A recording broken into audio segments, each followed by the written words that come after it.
बोलिए श्री सद्गुरुदेव भगवान की जय। परम प्रभु श्री रामलाल जी महाराज की जय।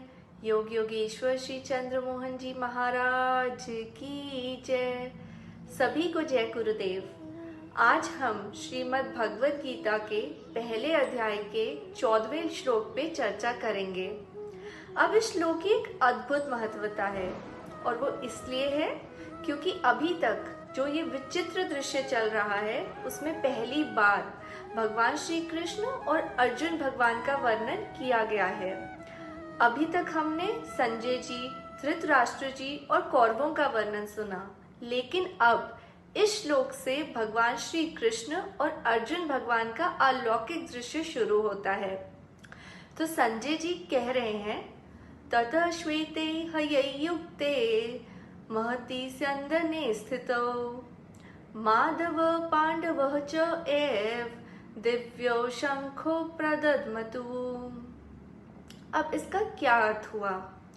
ततः यानी उसके बाद, श्वेते मतलब सफेद, यई यानी घोड़े, महती स्यन्दने महान रथ, स्थितौ मतलब उस पे स्थित बैठे हुए।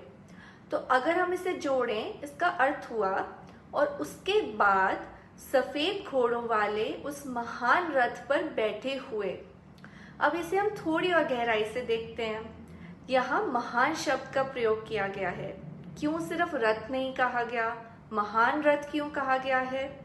इसके पीछे एक छोटी सी कहानी है।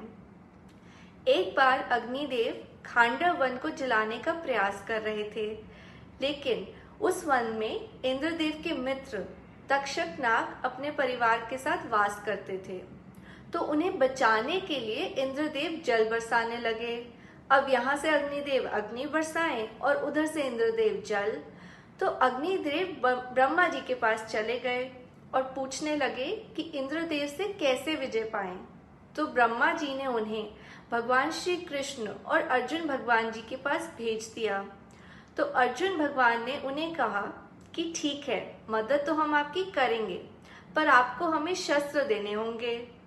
तो शस्त्रों के साथ उस समय अग्निदेव ने उन्हें ये रथ भी दिया, जो तीनों लोकों में जिस धरती पे भी जाए वहां विजय निश्चित थी।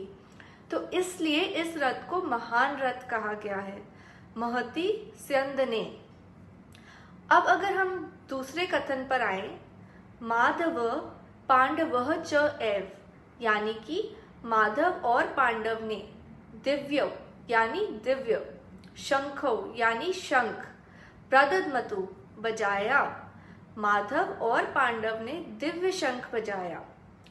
अब भगवान श्री कृष्ण के कितने नाम हैं? सहस्र नाम, गोविंद, केशव, जनार्दन, अनंत, लेकिन उन्हें यहाँ पहली बार संबोधित किया गया और किस नाम से किया गया? माधव के नाम से। अब इसका क्या तात्पर्य है?